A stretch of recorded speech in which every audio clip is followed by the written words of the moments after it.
Te invitamos a escuchar un mensaje de la Palabra de Dios. Preparemos nuestra mente y corazón.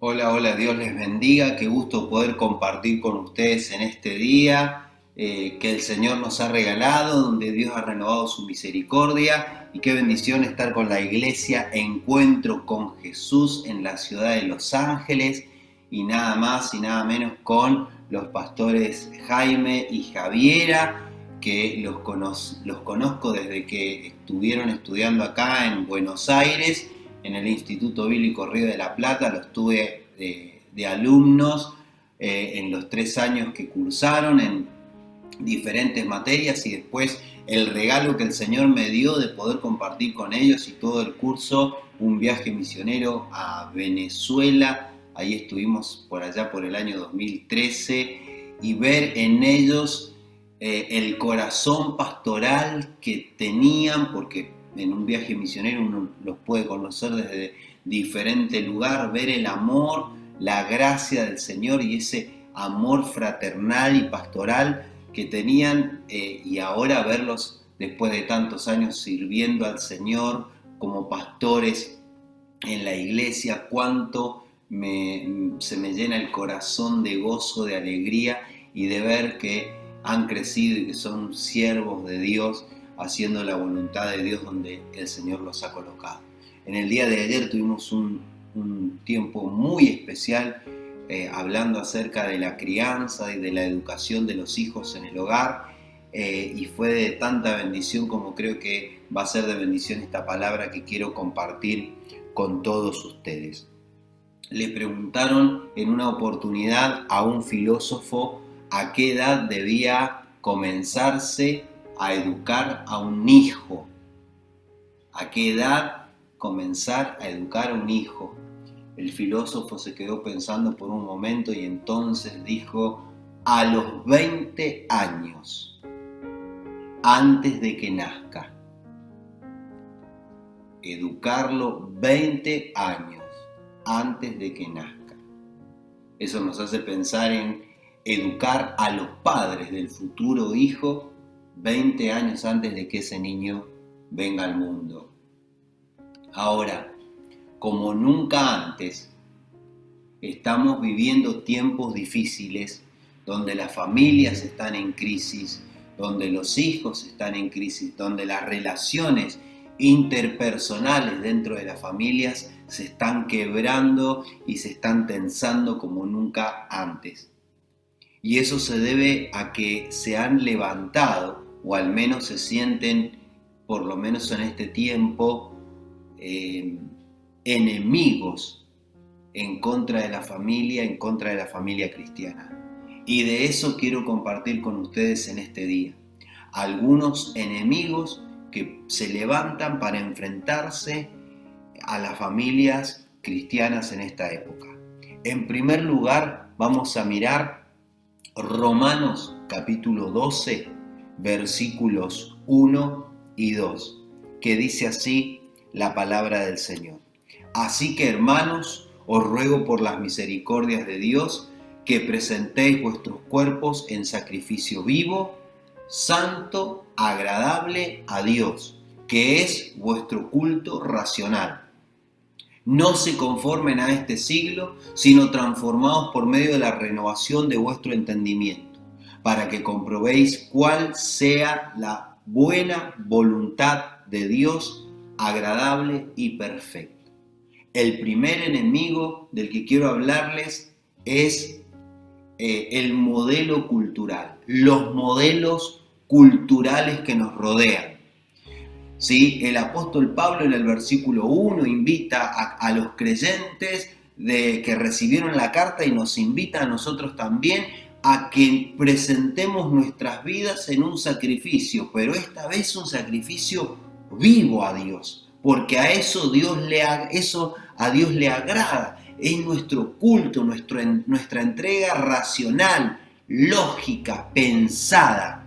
Y entonces en el versículo 2 también dice: No se conformen a este siglo, sino transformados. No conformarse a este siglo quiere decir no se esquematicen, no se amolden, no sigan el modelo que este mundo sigue, que este siglo sigue. Antes bien, sean transformados. Y allí la palabra que el apóstol Pablo utiliza es metamorfosis, es decir, no se esquematicen, antes bien cambien de forma. No tengan la misma forma que tiene este siglo, no tengan la misma forma que presentan, que proponen y que exigen los modelos culturales de esta época. Porque la verdad de las cosas es que el cristianismo es un movimiento contracultural. Y si el cristianismo es un movimiento contracultural, lo mismo ocurre con cada familia cristiana.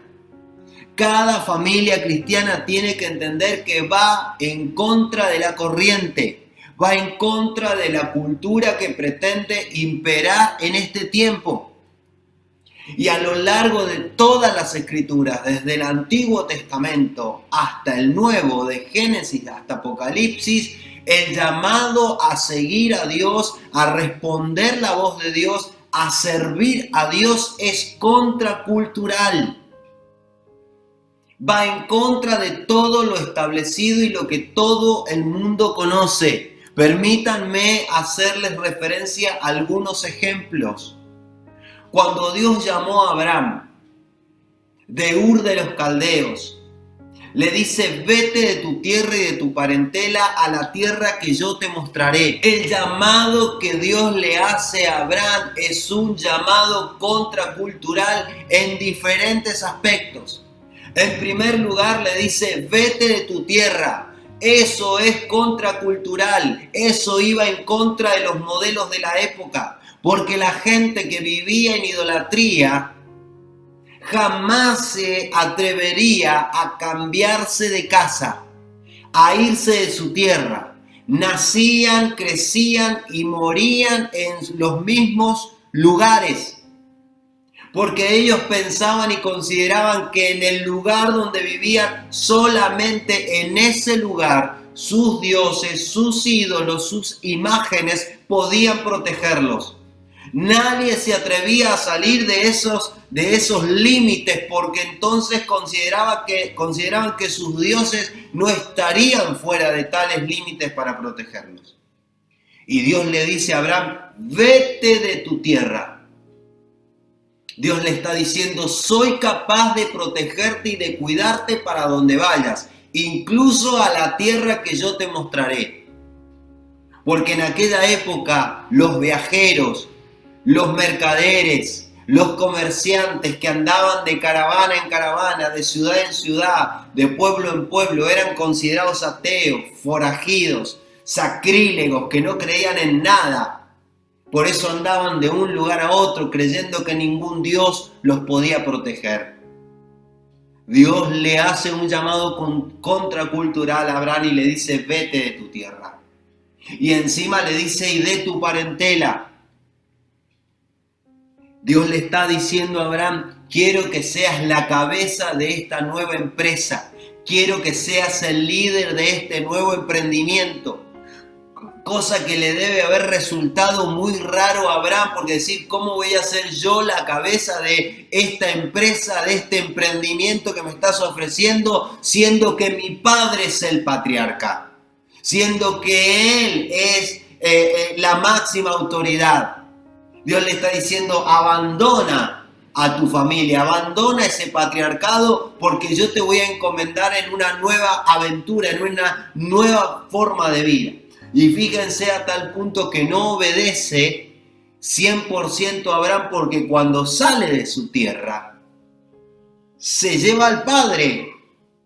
No es capaz de entender que lo que Dios le está pidiendo es contracultural, así que salen en viaje, en caravana, y llegan a una localidad llamada Harán, y ahí se estacionan, y en ese lugar el papá de Abraham muere, y entonces sí se completa la obediencia al llamado contracultural que Dios le está haciendo. David, con la armadura de Saúl para enfrentar al gigante Goliat. Este es el modelo, este es el molde, esta es la forma en que puedas enfrentar al gigante. Cuando ese joven muchacho se probó la armadura del rey, que probablemente por ser la del rey debe haber sido la mejor armadura de todo el reino de Israel, sintió que no era lo suyo. Yo no encajo, yo no entro. Este molde no se adapta a lo que yo soy ni a lo que Dios me está pidiendo. Y entonces David dejó de lado la armadura y enfrentó al gigante con lo que tenía, pero sobre todo en nombre de Jehová de los ejércitos de Israel. Pienso en Jesús, en las bodas de Caná de Galilea, cuando convierte el agua en vino. Y entonces el encargado, el maestresala, el que miraba todos los detalles en la fiesta, se sorprendió porque dijo: todo el mundo primero sirve el mejor vino y cuando ya se ha acabado el mejor vino, entonces van al de inferior calidad. Pero Jesús había hecho algo transformador, algo que en ese momento no era cultural, no se acostumbraba, no respondía a los moldes de la época. El modelo cultural, el modelo bíblico, lo que Dios exige y pide a las familias cristianas que abrazan la fe es hacer la voluntad de Dios, que es buena, es agradable y perfecta, como lo dice el versículo que acabamos de leer. No nos amoldemos a los patrones y a los modelos culturales de este tiempo, porque nuestro llamado es un llamado contracultural. El segundo enemigo de nuestra familia son las sugerencias equivocadas. Pensar en la palabra sugerencia es proposición, es consejo, es dar una idea. Y hay algunos casos emblemáticos que nosotros encontramos en las Escrituras. El primero de ellos es Eva. Después de haber comido del fruto prohibido, le sugiere a Adán que coma. Sara, después de que habían pasado varios años de haber recibido la palabra y haber recibido la promesa de Dios de que este matrimonio tendría un hijo, le sugiere a Abraham: ¿por qué no te llegas a la esclava? Te ofrezco a la esclava, que era muy propio de aquella época, en aquellas mujeres que eran estériles, ofrecerle a sus esposos la esclava para que esa esclava tuviera el heredero, el primogénito, el hijo de la familia. Se conocía entonces que ese no sería un niño nacido de las entrañas, sería un niño nacido de las rodillas, porque a la hora del parto la señora de la casa se arrodillaba, sostenía la espalda de la esclava y en el momento entonces que la esclava daba luz, no salía de su vientre, sino que era la fuerza que hacía con sus rodillas sosteniendo a la esclava en el alumbramiento. Sara le sugiere esto a Abraham, cosa que no estaba en el plan de Dios. Es que la mujer aparece en la Biblia como gran sugeridora. Mujeres, madres, esposas, sugerencias adecuadas, sugerencias sabias. La mujer ocupa un papel fundamental en la casa, es la que media, es la que interviene, la mediadora en situaciones difíciles, en conflictos entre los hijos, cuando hay pelea entre ellos, hay un malentendido entre el padre y los hijos, porque a veces el padre no entiende lo que un hijo está pidiendo o lo que un hijo está reaccionando, y entonces hay un enojo ahí, y ahí ninguno se quiere perdonar, y entonces interviene la madre, interviene la esposa para calmar las aguas, para bajar los decibeles, las tensiones, para acercar los polos, acercar los puntos, ahí los extremos, cuando están enemistados el padre con alguno de los hijos. El proverbio dice: la mujer sabia edifica su casa, mas la necia con sus manos la derriba. No dejemos entrar sugerencias equivocadas a nuestros hogares. Que la mujer y que cada uno de los integrantes de la familia, pero en especial la mujer como gran sugeridora, sea sabia, edifique bien su casa, ocupe este lugar de mediar, de acercar las partes, de buscar la forma, ¿sí?, en que la paz, la comunión y el amor entre todos se pueda manifestar. El tercer enemigo del que podemos hablar en contra de las familias de la iglesia es la falta de sacerdocio o la falta de liderazgo.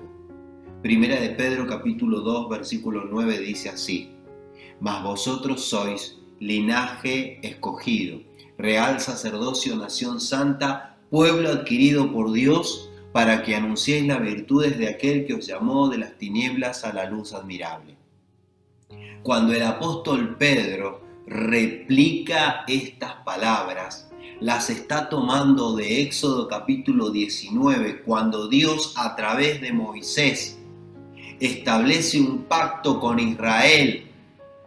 Y entonces ahora el apóstol Pedro dice que esas ideas, que esas proposiciones planteadas antiguamente entre Dios e Israel, ahora Dios lo establece con su iglesia.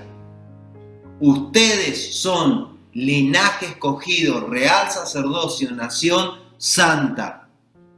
Muchas veces hemos pensado la idea del sacerdote en función del Antiguo Testamento como que es exclusiva sobre todo del varón dentro de una familia, y hemos pensado que el varón, el hombre, el esposo, el padre es el sacerdote del hogar. Sin embargo, uno de los pilares fundamentales de la Reforma Protestante fue el sacerdocio universal de los creyentes. Así que tanto el esposo como la esposa creyentes dentro de un hogar, ambos son sacerdotes. Ambos se convierten en la guía, en la conducción y en el cuidado espiritual de sus hijos. El sacerdocio, o la palabra sacerdote, está relacionada con aquel constructor de puentes. Pontífice se le llamaba en el Imperio Romano al funcionario que iba por los caminos construyendo puentes para completar las redes de caminos que se pretendían establecer en el Imperio Romano. La Iglesia Católica llama pontífice, puente, solamente al Papa. Pero a nosotros la palabra de Dios nos ha constituido como creyentes en sacerdotes. Eso debemos hacer los padres, las madres con nuestros hijos, construir o convertirnos en nosotros un puente entre ellos y Dios y llevarlos a Dios. Vivimos en una época donde hay una falta de sacerdocio, una falta de liderazgo, una falta de referentes, lamentablemente, en nuestros propios hogares, donde los hijos piensan que el mejor creyente que conocen es el pastor, es la pastora, la maestra de escuela bíblica o el líder de los jóvenes. Nuestros hijos deben ver como los mejores referentes del cristianismo a sus padres, al padre y a la madre. El altar donde los hijos se deben entregar a Dios no está en otro lugar o no debería ser otro lugar que el propio seno familiar. Gloria a Dios por esos encuentros, por esos retiros, por esos campamentos que organiza la escuela bíblica, que organiza el grupo de adolescentes, que organizan los jóvenes en la iglesia y entonces vuelven encendidos, prendidos fuego, llenos de bendición y de gloria del Señor de esos lugares. Y entonces pasa una maestra de escuela bíblica y cuenta en el culto. Cuenta en el culto y dice, tantos chicos aceptaron al Señor. Gloria a Dios por esos pastores de jóvenes que dicen, después de este encuentro hay tantas conversiones. Gloria a Dios que eso ocurra. Pero permítanme decirles que lo más glorioso que debería ocurrir es que tus hijos se entreguen a Cristo en tu casa. Que mamá y papá sean quienes construyan esos puentes entre Dios y ellos. Que sean ellos los que armen ese altar de entrega, de conversión, de abrazar el evangelio y de fe en nuestros hogares. Gracias a Dios por cada persona, por cada hombre y mujer que sirve al Señor en las iglesias y trabaja para la conversión de las personas. Y lo hace por nuestros hijos. Pero tu hijo y mi hijo deben conocer a Dios en nuestro hogar. Y los referentes espirituales de nuestros hijos no deben estar afuera, deben estar adentro de la casa. Tu casa debe ser el lugar donde tus hijos se entreguen.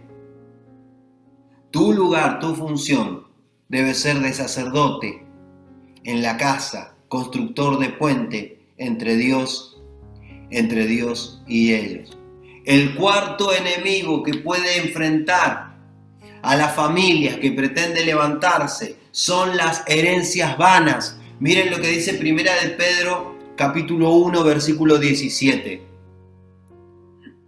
Si invocáis por Padre aquel que sin acepción de personas juzga según la obra de cada uno, conducíos en temor todo el tiempo de vuestra peregrinación, sabiendo que fuisteis rescatados, otras versiones dicen redimidos, de vuestra vana manera de vivir, la cual recibisteis de vuestros padres, no con cosas corruptibles como oro o plata, sino con la sangre preciosa de Cristo, como de un cordero sin mancha y sin contaminación.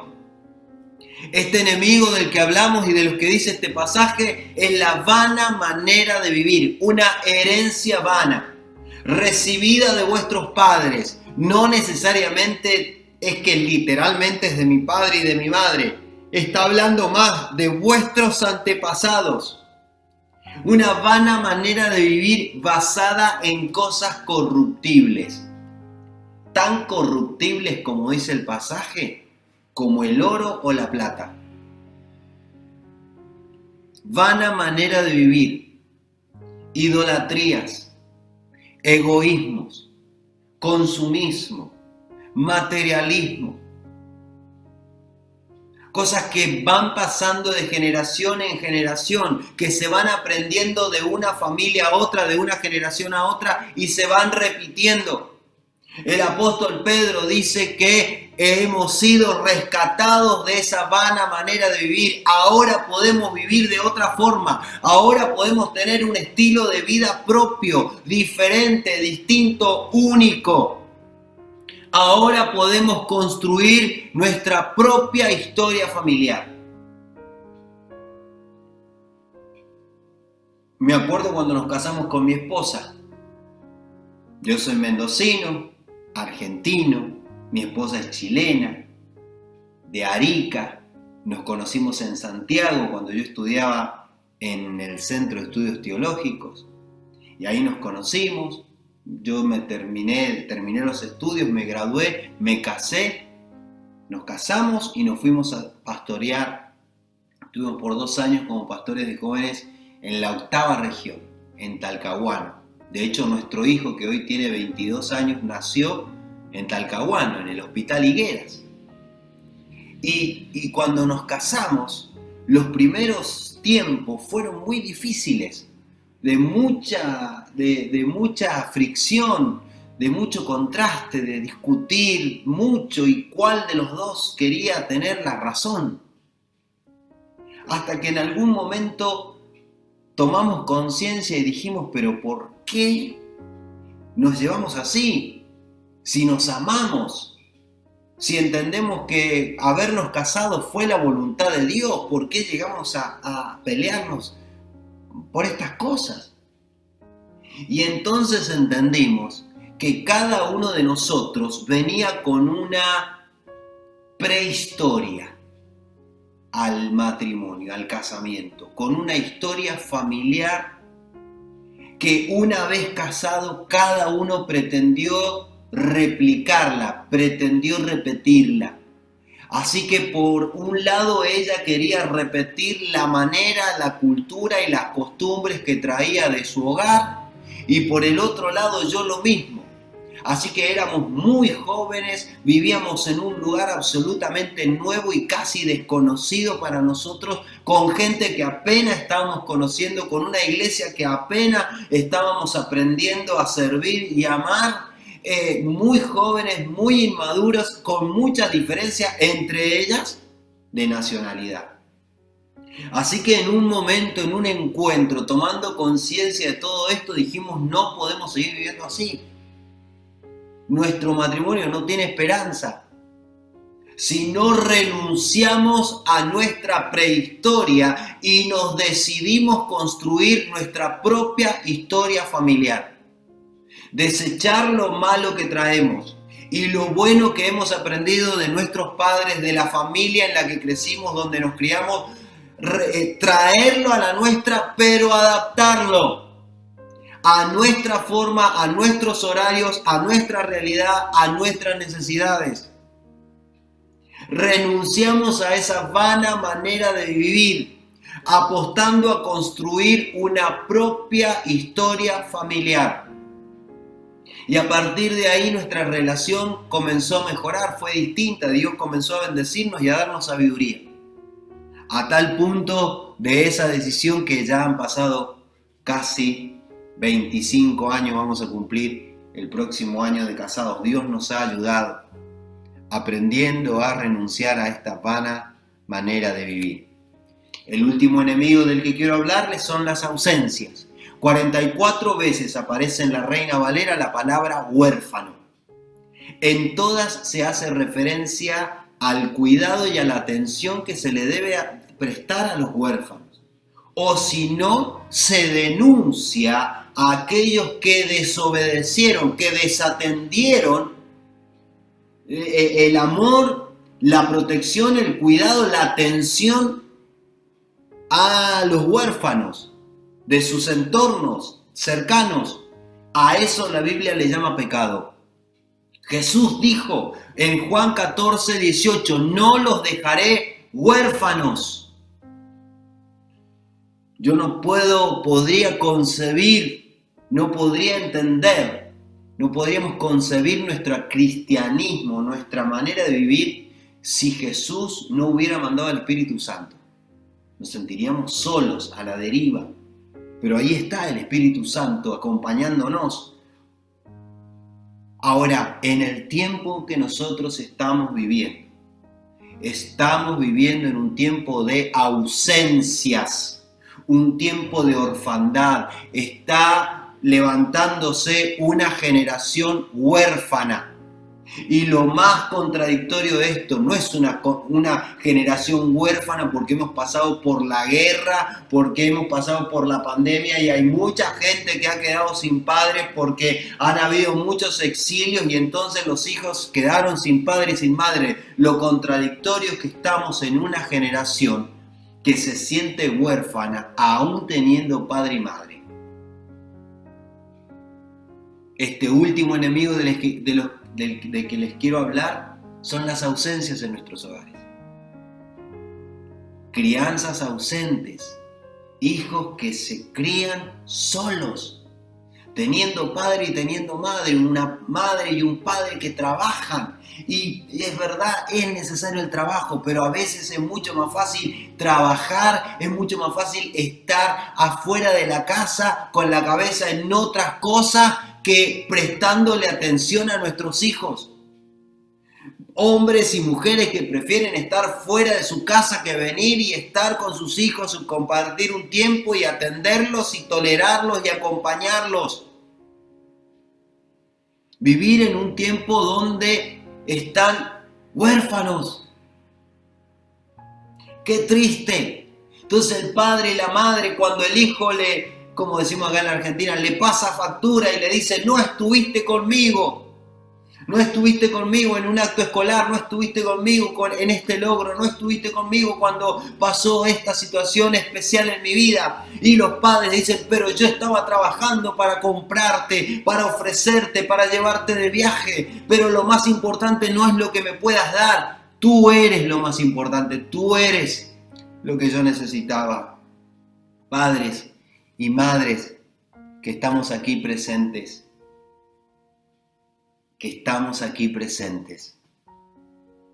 Estemos presentes con nuestros hijos. Estemos presentes para nuestros hijos. No dejes que la ausencia te gane. No le pongas piloto automático a tu paternidad, a tu maternidad. No es solamente estar, es prestar atención, es escucharlos.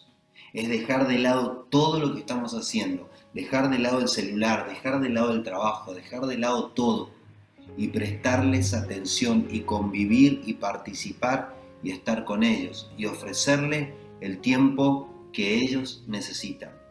Un tiempo que no solamente tiene que ver con cantidad, un tiempo que tiene que ver con calidad, con escuchar con el corazón, estar con ellos, disfrutarlos, acompañarlos y ver cómo Dios los puede bendecir y Dios los quiere ayudar y Dios los quiere proyectar.